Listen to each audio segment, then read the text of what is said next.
प्यारे देशवासियों, अगर हमारे प्रधानमंत्री का नाम हम एक और रख दें तो शायद गलत नहीं होगा। ये हमारे प्रधानमंत्री महोदय जो हैं, ये बहुत कलाकार प्रधानमंत्री हैं, बहुत ही कलाकार हैं। मैंने आपको पहले भी बताया था कि इनको देश की बागडोर नहीं लेनी चाहिए थी, इनको हमने गलत किया है। इनको फिल्मों में जाना चाहिए था, ये फिल्मों के लिए फिट हैं, क्योंकि वहाँ झूठ वगैरह भी बहुत बोलनी पड़ती है, इनको फिल्मों में जाना चाहिए था। ये सपनों के सौदागर हैं, ये सपने बेचते हैं, झूठे सपने दिखाते हैं युवाओं को और बेवकूफ़ बना देते हैं। बहुत कलाकार हैं, बहुत बड़े कलाकार हैं। यानी इन्होंने आज तक जो भी कहा है वो कभी नहीं किया, और जो कहा नहीं वो करते हैं ये। क्योंकि इन्होंने ये तो नहीं कहा था मैं देश को बर्बाद करूंगा, और कर दिया, आते ही शुरू हो गए। और इन्होंने कहा था मैं देश के अच्छे दिन लाऊंगा, वो नहीं लाए। इन्होंने कहा था मैं काला धन लाऊंगा, नहीं लाए।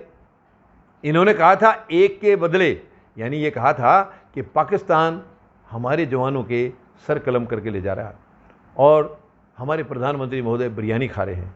और इन्होंने ये कहा था मैं एक के बदले 10 सर लाऊंगा अगर मेरी सरकार बनी तो। कहाँ है प्रधानमंत्री महोदय वो 10 सिर? वहाँ हमारे जवानों की शहीदियाँ आज भी जारी हैं, पहले से कहीं ज़्यादा हैं, पहले से कहीं ज़्यादा हो रही हैं। और आपने जो भी कहा है, आपने ये कहा है 5 ट्रिलियन की इकॉनमी बनाऊंगा। आप बताइए प्रधानमंत्री महोदय, आप देश को क्यों नहीं बता रहे आज कितने ट्रिलियन की बना चुके हैं? आप बताइए तो इस देश को कितने ट्रिलियन की बना चुके हैं। और अगर बनाई होगी तो आपने लुटा दिया होगा, काले धन के तौर पे उसको भेज दिया होगा बाहर। बहुत दुख की बात है, आप केवल अपने चहेतों का ध्यान रख रहे हैं, और अब आपके चहेते भी 3 आपके चहेते 2 घराने और 2 मुखिया इस सरकार में जो बैठे हैं, ये 5 गुजरातियों का इलाज देश बहुत जल्दी करने वाला है। देश की जनता ठान चुकी है, और फौजी जनता पार्टी का ये संकल्प है, आपको उखाड़ के दम लेंगे हम। हमें ऐसी गैर जिम्मेदार निकम्मी सरकार नहीं चाहिए, हमें एक संवैधानिक सरकार चाहिए जो गरीब की होगी, मजदूर की होगी, जवान की होगी और किसान की होगी। आज ये सरकार वैसी नहीं है। आज ये सरकार बनाई है ईवीएम ने, काम कर रही है उद्योग घरानों के लिए। नो, बिल्कुल नहीं प्रधानमंत्री महोदय, और नहीं, अब और नहीं, अब आपको जाना होगा।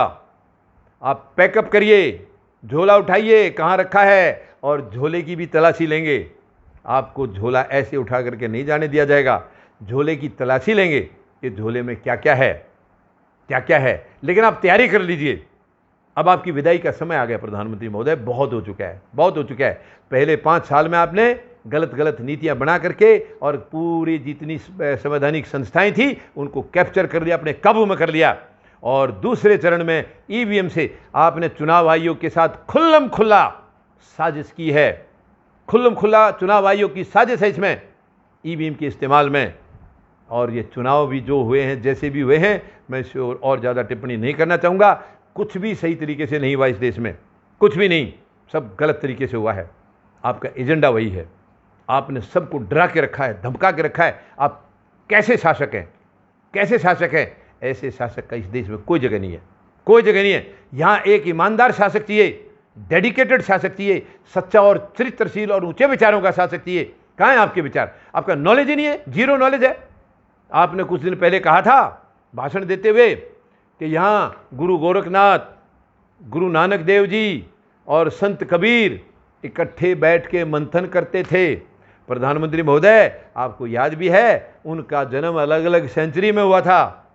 आप भूल गए? आप देश के प्रधानमंत्री हैं, कम से कम बोलते समय तो। लेकिन आपको क्या लेना देना इन चीज़ों से? आप तो वैसे भी प्रधानमंत्री मानते नहीं, आप तो चौकीदार बता करके आए थे ना। बहुत दुख है। मैं तो उस मीटिंग के लिए शुक्र मानता हूँ, आपने ये नहीं कहा कि उनकी मीटिंग मैं करवाता था। संत कबीर, गुरु नानक देव जी और गुरु गोरखनाथ की मीटिंगों को मैं ऑर्गेनाइज करवाता था, मैं बंदोबस्त करता था। कम से कम ये नहीं कहा। आप ये भी कह देते तो सोने पर सुहागा हो जाता। प्रधानमंत्री महोदय, मैं आपसे पूछना चाहूँगा, आपकी मानसिकता ऐसी क्यों है? ये गंदी नीति कहाँ से सीखी? असल में आपने ज़िंदगी में किया ही क्या है? आप घर से भागे थे, और सुना है मैंने देखा नहीं, सुना है आप चोरी करके भागे थे। तो जो चोरी करके भागता है वो अच्छे काम थोड़ी करेगा, वो तो गलत काम करेगा। पता नहीं आप कहाँ क्या किया आपने, और आज आप देश को बर्बाद करने के लिए आ गए यहाँ पर। मेहरबानी करके अब और बर्दाश्त हम लोग नहीं करेंगे। ये भारत माता है, अब भारत माता को और दर्द हम नहीं दे सकते हैं। आज भारत माता के खून के आंसू निकल रहे हैं। ये खून के आंसू सरकार के निकलेंगे प्रधानमंत्री महोदय, सरकार के। जो पीड़ा आपने देशवासियों को दी है, उसको ये देश कभी नहीं भूलेगा, उसका बदला चुकाएगा। आपने जो दिया है वही आपको मिलेगा। आप देखते जाइए, वही आपको मिलेगा। आप तैयार रहिए उसको ग्रहण करने के लिए।